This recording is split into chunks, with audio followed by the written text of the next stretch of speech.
جب حالات بہت کٹھن ہو گئے مکہ المکرمہ اور اللہ کی طرف سے ہجرت کا حکم آنے والا تھا، تو حضرت ابو بکر رضی اللہ تعالی عنہ کو حضور نے کہا کہ اے ابو بکر تیار رہنا، امر الہی کے آتے ہی ہم اس شہر کو چھوڑ دیں گے۔ اور پھر وہ وقت آیا کہ جب کفار نے حضور کے گھر کا محاصرہ کر لیا، آقا کریم علیہ السلام کو معاذ اللہ شہید کرنے کے ارادے سے ارد گرد جمع ہو گئے۔ آقا کریم علیہ السلام نے ہاتھ میں خاک پکڑی اور سورہ یاسین پڑھتے ہوئے ان کی آنکھوں میں جھونکتے ہوئے حضور گزر گئے اور انہیں پتہ بھی نہ چلا، اور وہ مکان کا محاصرہ کیے ساری رات کھڑے رہے۔ صبح بستر سے حضرت علی المرتضیٰ اٹھے، اللہ اکبر، تو آقا کریم علیہ السلام نکل گئے اور حضرت ابو بکر صدیق کے گھر تشریف لے گئے۔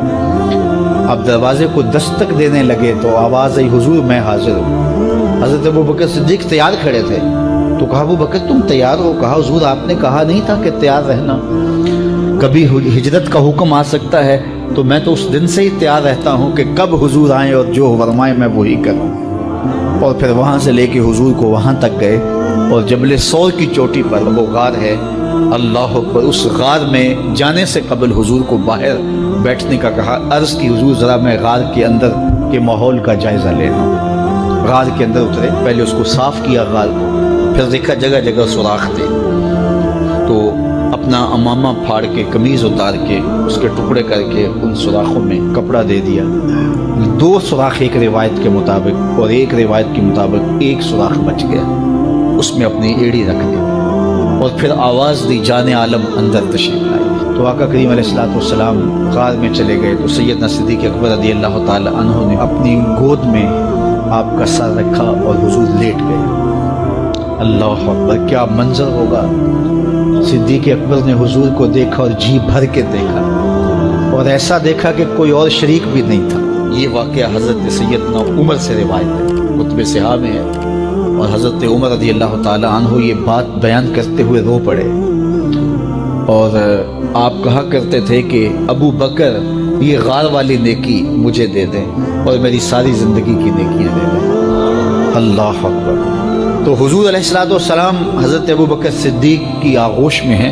اب ہوا کیا کہ سانپ نے جب ہر راستہ مسدود پایا، تو خیر وہ اس راستے پہ پہنچا جہاں انسانی گوشت نظر آیا، تو سانپ نے پھر ڈنگ لگایا۔ سانپ کا ڈنگ اچانک، تو انسان تو کپ کپا کے رہ جاتا ہے، اچانک تو چیونٹی کاٹ جائے تو انسان کپ کپا کے رہ جاتا ہے، چھپکلی گر جائے اچانک تو بندہ اپنے وجود کو جو ہے وہ متوازن نہیں رکھ پاتا، تو نیچے سے سانپ اور وہ ڈنگ لگا رہا ہے۔ لیکن لفظ سنیے، یہ حضرت عمر کی روایت ہے کہ حضرت سیدنا صدیق اکبر نے اپنی ٹانگ کو جنبش نہیں آنے دی، مخافت ان یتنبہ رسول اللہ، اس ڈر سے کہ کہیں حضور بیدار نہ ہو جائے۔ ساری توجہ ادھر رہی، بے اختیار آنکھوں سے آنسو ڈھلک پڑے، درد کی شدت اتنی، اور آنسو گرے تو حضور کے رخسار پہ۔ آقا کریم بیدار ہو گئے۔ بیدار ہوتے ہی میرے حضور نے کہا مالک یا ابا بکر، ابو بکر کیا ہوا؟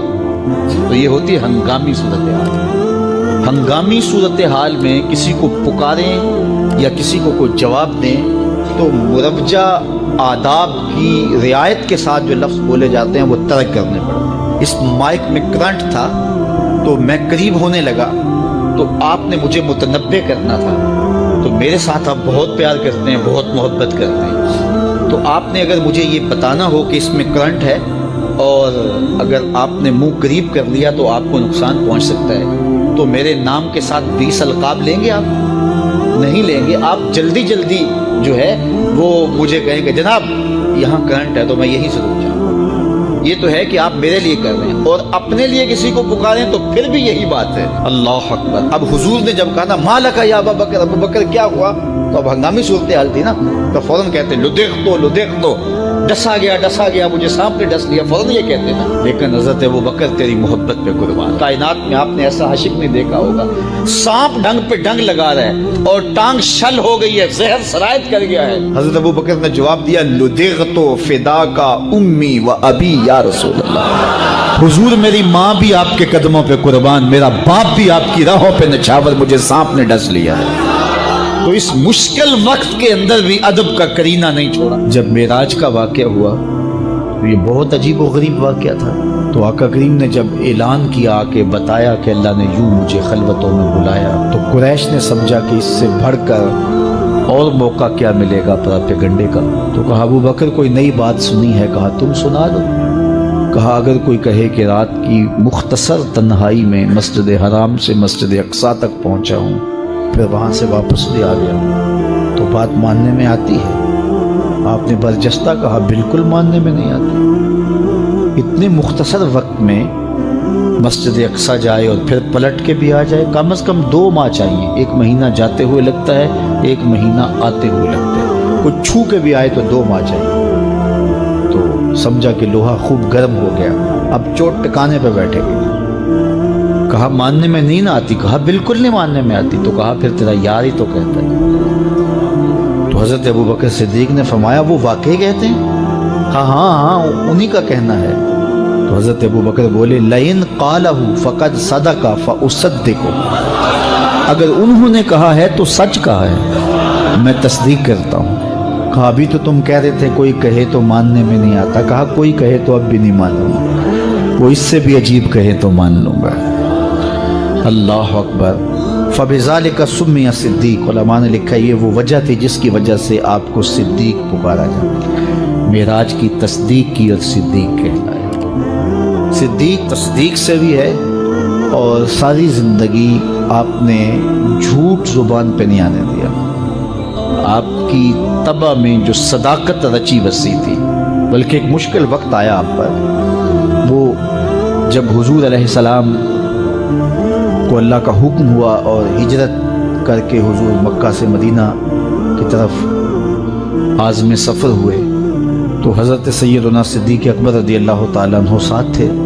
مکہ المکرمہ سے جو مدینہ المنورہ ہے وہ شمال کی جانب ہے، اور غار ثور مکہ المکرمہ سے جنوب کی سمت ہے۔ تو آقا کریم علیہ السلام نے سفر کرنا تھا مدینہ شریف کا، تو شمال کی سمت نہیں گئے بلکہ وہاں سے سفر جنوب کی جانب کیا، اور پھر وہاں سے حضور جو ہے وہ 3 دن گزارنے کے بعد مدینہ المنورہ کی جانب روانہ ہوئے۔ یہ سارے ادھر ڈھونڈتے تھکتے رہے اور حضور وہاں آرام کرتے رہے، اور 3 دن کے بعد جب ڈھونڈ کے ان کو کچھ نہ ملا تو آقا کریم وہاں سے نکلے اور سیدھا مدینہ المنورہ کی جانب عازم سفر ہوئے۔